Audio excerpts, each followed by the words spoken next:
Beaucoup se posent la question et disent mais comment le récit biblique, la Genèse, c'est de l'histoire, c'est vraiment du dessin animé, c'est réellement des fables. Dieu aurait créé le monde en 6 jours, il se repose le 7e jour. Comment est-ce que Dieu peut créer en 6 jours la terre, le ciel et la galaxie, l'univers entier? Alors, je voudrais d'abord dire que lorsque Dieu parle d'une journée dans le récit de la création, il parle d'une journée en dehors du temps humain, d'une journée selon le temps éternel qui est établi selon son calcul à lui, en dehors du temps humain. Donc, quand il s'agit d'une journée dans le récit de la création, en fait, il s'agit de milliers d'années, et on pourrait même dire aussi de millions d'années sur l'ensemble des 6 jours de la création. Dieu compte une journée en fonction de son temps à lui. Et lorsque l'homme va apparaître sur la terre et intervenir sur terre, venir sur terre, alors à ce moment-là, dès qu'il sera entré dans la dispensation du péché, c'est-à-dire dès qu'il aura péché devant Dieu, dès qu'il sera tombé, le temps à ce moment-là pour Dieu sera compté pour l'homme différemment. Ce ne sera plus des milliers d'années, mais ça va être réduit à 1 jour pour 1000 ans. Je vais donner les textes bibliques et bien expliquer cela. Cela veut dire quoi? Cela veut dire que lorsque vous lisez le récit de la création, d'abord vous devez savoir que entre le 1er et le 6e jour, comme je l'ai expliqué, il s'est passé des milliers d'années. Bonsoir à tous, je suis Kevin Gall, ministère prophétique. Nous sommes le 25 octobre 2020, il est 20h30. J'ai été conduit par le Saint-Esprit à tomber sur une vidéo et à l'écouter. Vidéo qui a pour titre 62 Daniel Vendini, argument choc, la date du retour de Jésus. Donc rien qu'à la lecture de ce titre, je savais déjà qu'un esprit de mensonge allait agir et que Satan allait faire un travail pour semer de l'ivraie, c'est-à-dire une fausse doctrine, au sein du peuple de Dieu. Alors déjà dans le passé, le Saint-Esprit avait exposé des esprits de mensonge qui passent par Daniel Vendini. J'ai expliqué que Dieu lui ordonnait de se taire, de s'asseoir, qu'il était même destitué. Mais bien évidemment, on rigole de telles exhortations, ça fait rire, ça amuse, on n'y croit pas, on reste incrédule, et puis hop, on continue à faire le ministère comme si rien n'était, et on continue d'enseigner des fables et des mensonges, comme si le Seigneur n'allait rien dire et n'allait pas demander des comptes en fin de course. Et les ministères prophétiques, hélas, sont là pour faire un sale travail qui est glorieux, en vérité, rabat-joie. J'en tremble. Je vous dis que j'en tremble. Je vous dis la vérité. J'ai des frissons et je tremble. Parce que je sais ce que je reçois, et quand je sais que ce que je reçois c'est de Dieu et que c'est clair, il me vient des frissons et des tremblements. Je vous dis la vérité. Il faut arrêter. Il faut arrêter de véhiculer des fausses doctrines, de mentir au peuple de Dieu en véhiculant des fables. Vous enseignez la parole de Dieu, vous enseignez Dieu, mais vous n'avez pas l'onction de vérité, ni la crainte de Dieu pour enseigner les choses avec crainte et tremblement.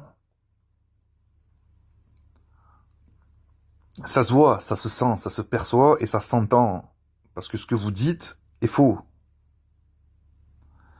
Il y a une fausse doctrine que Satan a semée dans l'Église. Cette fausse doctrine est le fait de prêcher que Dieu aurait mis des milliers d'années et des millions d'années à créer tout ce qu'il a créé en 6 jours. La Bible est claire. Il a créé toutes choses en 6 jours et le 7e jour, il s'est reposé. Donc, je résume, Daniel Vendini avoue que des païens, qui sont incrédules, disent « Ah non, mais c'est pas possible, votre Dieu n'a pas pu créer toute chose en 6 jours. » Daniel Vendini, au lieu de défendre la gloire de Dieu, la puissance de Dieu, la grandeur de Dieu et la vérité, il va dans le sens des païens. Et vous avez raison. Dieu n'a pas pu créer toute chose en 6 jours. Il a mis des milliers, voire des millions d'années à créer toutes ces choses. Et sur quoi est-ce qu'il s'appuie pour dire que Dieu a créé toute chose en milliers d'années ou en millions d'années? Ils vont sortir 2 versets bibliques qu'ils tordent et qu'ils sortent du contexte. Comme il y a 2 versets bibliques qui disent que pour Dieu, 1000 ans c'est comme un jour, étant donné que Dieu il a toute l'éternité devant lui et qu'il est éternel, forcément, 1000 ans pour Dieu c'est comme un jour. Mais ça ne veut absolument pas dire qu'il a mis des milliers d'années, des millions d'années, ou même 6000 ans, pour créer toute chose. Sachant que Genèse chapitre 1er est très clair. Et on va le lire. Vous savez, la parole de Dieu, au début, elle se reçoit, et normalement, elle se reçoit dans la bonne terre. Je dis au début parce qu'au début, on a un cœur d'enfant quand on est touché par le Saint-Esprit. Vous savez, ce qu'on appelle le premier amour. On n'est pas incrédule. Dès qu'on est touché par la présence de Dieu, Dieu fait un tel ménage, par la nouvelle naissance, qu'on boit la parole de Dieu et on la reçoit telle qu'elle est. C'est après que le diable y vient, il tord le sens des choses, il enlève les graines que le Seigneur a semées, qui sont des graines de vérité, et il arrive à faire croire au mensonge. Et les pasteurs qui ont 20 ans, 30 ans, 40 ans, 50 ans, 60 ans de ministère, ils arrivent complètement déglingués en fin de course, à semer que de l'ivraie. Et ça, c'est vraiment dangereux, c'est déplorable, et il ne faut pas, si vous voulez, que les nouveaux convertis qui sont faibles dans la foi, ou même de plus anciens dans la foi, si vous voulez, parviennent eux également à être séduits par faiblesse, ou par manque, tout simplement, de consécration à Dieu. Donc il faut qu'une sentinelle, les ministères prophétiques, crie la vérité en remettant la parole de Dieu à sa place. Donc on revient sur Genèse chapitre 1er, et vous allez écouter cette parole de Dieu comme un enfant pour recevoir la vérité. Parce que si vous ne recevez pas la parole de Dieu comme un enfant tel qu'elle vous a été donnée par les saints prophètes, par le Christ, par les apôtres, bien évidemment, vous allez avaler toutes les couleuvres du diable. Donc, Genèse chapitre 1er, verset 1er. Au commencement, Dieu créa les cieux et la terre. La terre était informe et vide. Il y avait des ténèbres à la surface de l'abîme, et l'Esprit de Dieu se mouvait au-dessus des eaux. Dieu dit que la lumière soit, et la lumière fut. Dieu vit que la lumière était bonne, et Dieu sépara la lumière d'avec les ténèbres. Dieu appela la lumière jour, et il appela les ténèbres nuit. Ainsi, il y eut un soir, et il y eut un matin. Ce fut le premier jour. Donc là, si vous êtes un enfant, vous comprenez exactement ce que je viens de vous lire. Sans aller chercher des interprétations machiavéliques, vous comprenez exactement que Dieu a créé le premier jour, lorsqu'il a créé la lumière et les ténèbres. À ce moment-là, il y a eu le premier soir et le premier matin, tel que nous le connaissons. Dieu dit, verset 6, qu'il y ait une étendue entre les eaux et qu'elle sépare les eaux d'avec les eaux. Et Dieu fit l'étendue, et il sépara les eaux qui sont au-dessous de l'étendue d'avec les eaux qui sont au-dessus de l'étendue. Et cela fut ainsi. Dieu appela l'étendue ciel. Ainsi il y eut un soir et il y eut un matin. Donc c'est le deuxième soir, c'est le deuxième matin. Ce fut le second jour. Dieu dit que les eaux qui sont au-dessous du ciel se rassemblent en un seul lieu, et que le sec paraisse. Et cela fut ainsi. Dieu appela le sec terre, et il appela l'amas des eaux mer. Dieu vit que cela était bon.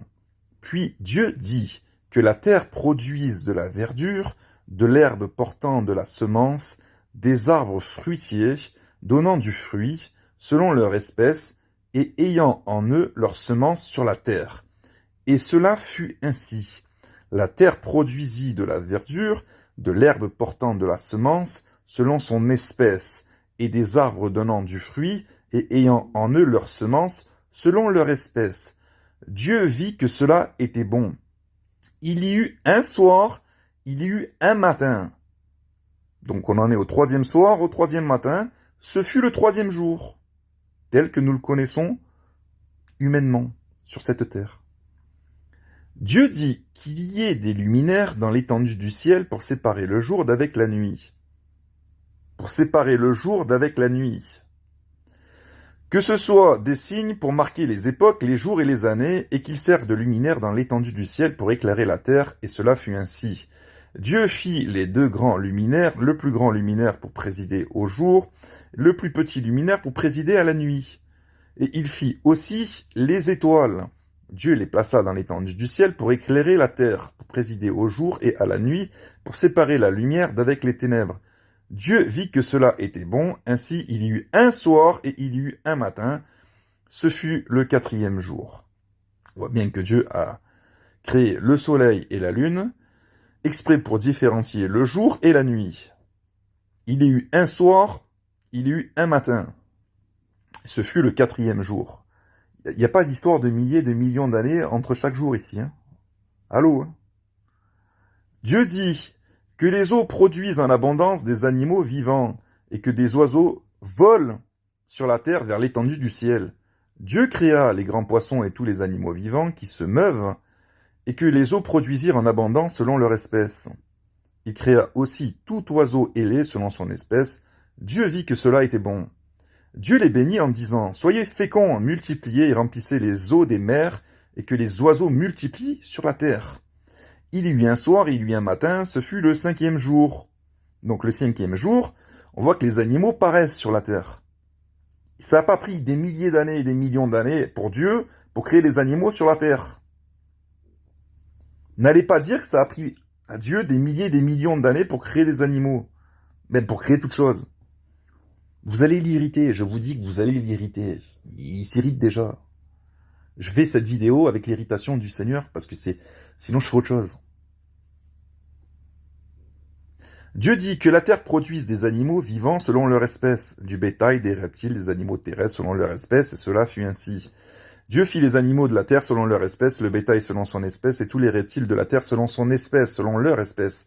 Dieu vit que cela était bon. Puis Dieu dit, faisons l'homme à notre image, selon notre ressemblance, et qu'il domine sur les poissons de la mer, sur les oiseaux du ciel, sur le bétail, sur toute la terre, et sur tous les reptiles qui rampent sur la terre. Dieu créa l'homme à son image, et il le créa à l'image de Dieu, il créa l'homme et la femme. Il n'a pas mis des milliers et des millions d'années pour créer l'homme et la femme. Dieu les bénit, et Dieu leur dit, soyez féconds, multipliez, remplissez la terre, et la sujettissez, et dominez sur les poissons de la mer, sur les oiseaux du ciel, sur tout animal qui se meut sur la terre. Et Dieu dit, voici, je vous donne toute herbe portant de la semence, et qui est à la surface de toute la terre, et tout arbre ayant en lui du fruit d'arbre, et portant de la semence, ce sera votre nourriture. Et à tout animal de la terre, et à tout oiseau du ciel, et à tout ce qui se meut sur la terre, ayant en soi un souffle de vie, je donne toute herbe verte pour nourriture, et cela fut ainsi. Herbivore. Dieu vit tout ce qu'il avait fait, et voici, cela était bon. Ainsi, il y eut un soir et il y eut un matin, ce fut le sixième jour. Je ne sais pas où est-ce que vous allez chercher des milliers et des millions d'années entre chaque jour, quoi. Sachant que c'est expliqué à 6 reprises dans la Bible, il y a eu un soir et un matin entre chaque jour. Mais si vous n'êtes pas convaincu que Dieu est capable d'apporter, si vous voulez, des animaux sur la terre en grosse quantité en un instant, mais je vous invite à lire le récit. Exode chapitre 16 à partir du verset 12. J'ai entendu les murmures des enfants d'Israël. Dis-leur, entre les 2 soirs, vous mangerez de la viande et au matin, vous vous rassasierez de pain. Et vous saurez que je suis l'Éternel votre Dieu. Entre les 2 soirs, vous mangerez de la viande et au matin, vous vous rassasierez de pain. Et vous saurez que je suis l'Éternel votre Dieu. Le soir, il survint des cailles qui couvrirent le camp. Et au matin, il y eut une couche de rosée autour du camp. Quand cette rosée fut dissipée, il y avait à la surface du désert quelque chose de menu comme des grains, quelque chose de menu comme la gelée blanche sur la terre. Les enfants d'Israël regardèrent et ils se dirent l'un à l'autre, « Qu'est-ce que cela ?» Car ils ne savaient pas ce que c'était. Moïse leur dit, « C'est le pain que l'Éternel vous donne pour nourriture. » Donc, Dieu n'a pas mis ici des milliers et des millions d'années pour faire venir les cailles et pour faire pleuvoir le pain. Mais comme j'entends que vous êtes encore incrédule et que vous n'êtes pas convaincu que Dieu peut également faire apparaître des poissons rapidement sans que ça prenne des milliers et des millions d'années, on va aller dans Matthieu 14. Verset 17. Mais ils lui dirent, nous n'avons ici que 5 pains et 2 poissons. Et il dit, apportez-les-moi. Il fit asseoir la foule sur l'herbe, prit les 5 pains et les 2 poissons, et levant les yeux vers le ciel, il rendit grâce. Puis il rompit les pains et les donna aux disciples, qui les distribuèrent à la foule. Tous mangèrent et furent rassasiés, et l'on emporta 12 paniers pleins de morceaux qui restaient. Ceux qui avaient mangé étaient environ 5000 hommes, sans les femmes et les enfants. Donc la vérité, c'est quoi la vérité? La vérité, c'est que vous cherchez absolument à connaître la date du retour de Jésus, et que vous êtes dans les calculs. Et que Satan fait ce qu'il veut de vous, puisqu'il vous manipule dans vos pensées, et comme il est capable, lui, le diable, par ses instruments, de sortir et de pondre des fausses doctrines à tout va, habilement conçues, vous en êtes à devenir des instruments du diable. Puisqu'il est écrit dans 2 versets bibliques que pour Dieu, 1000 ans c'est comme un jour, étant donné qu'il est éternel et qu'il a toute l'éternité devant lui, c'est sûr que concernant l'éternité, 1000 ans c'est comme un jour. Ce qui ne veut pas dire qu'il faut s'amuser à venir de la part de Dieu et se présenter devant le peuple de Dieu en disant « ça y est, j'ai une révélation, j'ai des révélations choc ». Dieu a créé toute chose en 6000 ans. 1000 ans par jour, décrit dans la Genèse. Mais même si vous avez cette doctrine, puisque vous en êtes à dire que Jésus reviendra à l'an 6000, et que nous en sommes qu'à l'an 5700, eh bien, même si on vous suit dans votre raisonnement, comment vous pouvez en arriver à dire que Dieu aurait créé toute chose en des milliers, voire des millions d'années? Des millions d'années. Vous en êtes à dire qu'on en est à 5700 ans depuis le commencement, et d'un autre côté, vous dites que Dieu aurait créé toute chose en des millions d'années.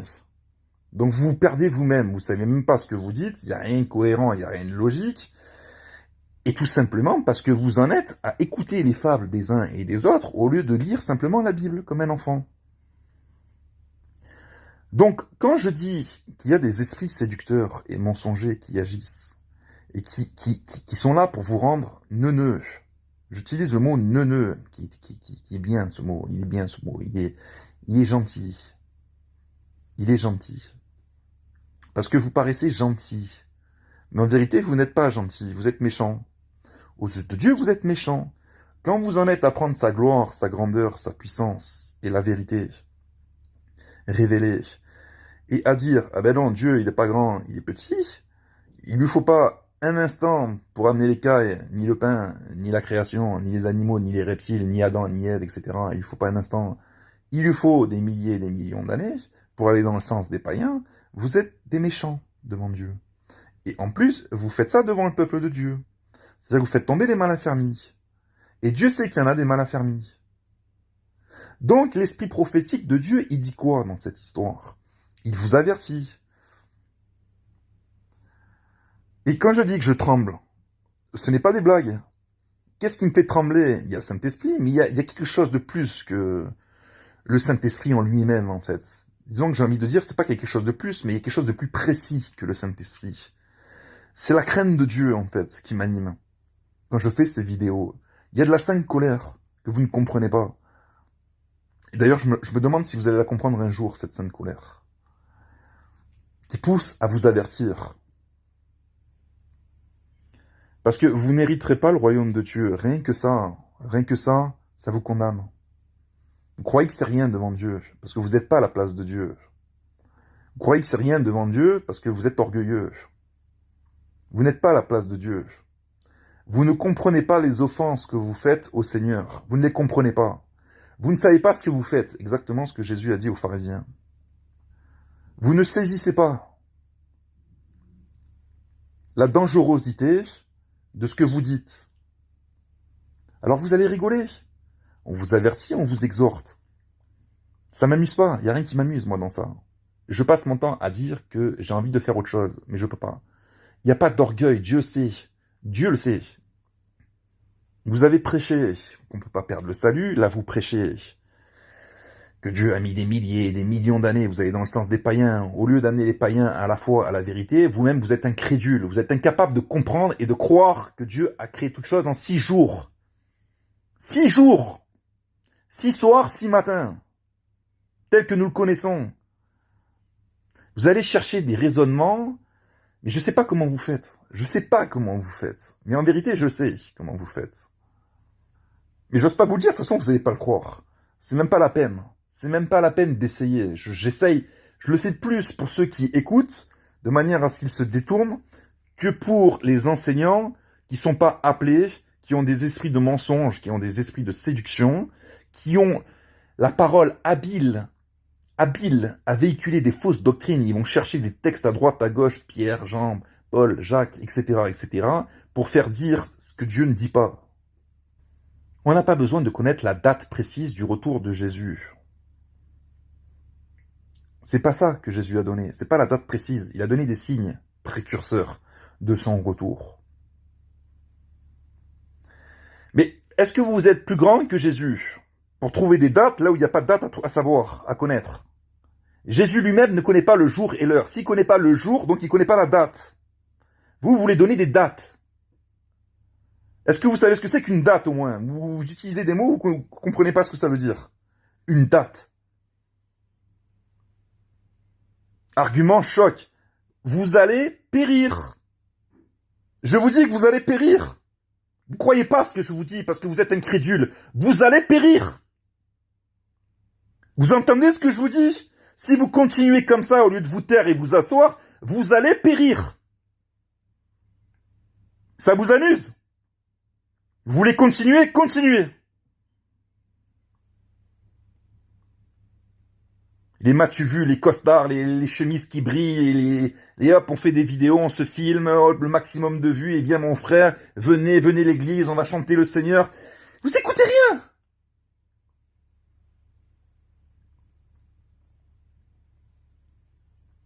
Ça fait longtemps que vous l'avez abandonné, le Seigneur. Ça fait longtemps que vous l'avez abandonné, le Seigneur. Je dis ce que j'entends. Vous avez abandonné le Seigneur. Il n'est plus avec vous. Il n'y a pas l'esprit de vérité quand on vous entend.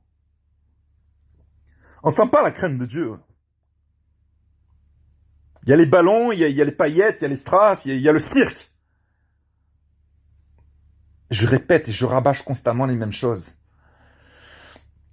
Et je tremble, je vous dis, je tremble pendant que j'exhorte là. Et que les personnes qui recevront de Dieu la grâce d'entendre pour se repentir, entendront ce message. Ceux à qui Dieu n'a pas donné la grâce et la miséricorde d'entendre ce message pour se repentir, non seulement ils ne tomberont pas sur cette vidéo, mais si jamais ils tombent sur cette vidéo, Dieu endurcira leur cœur pour qu'ils en viennent au blasphème.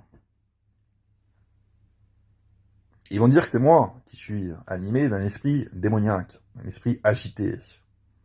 Ils vont dire que je n'ai pas la paix. Ils vont dire que je tremble parce que je suis animé d'un mauvais esprit.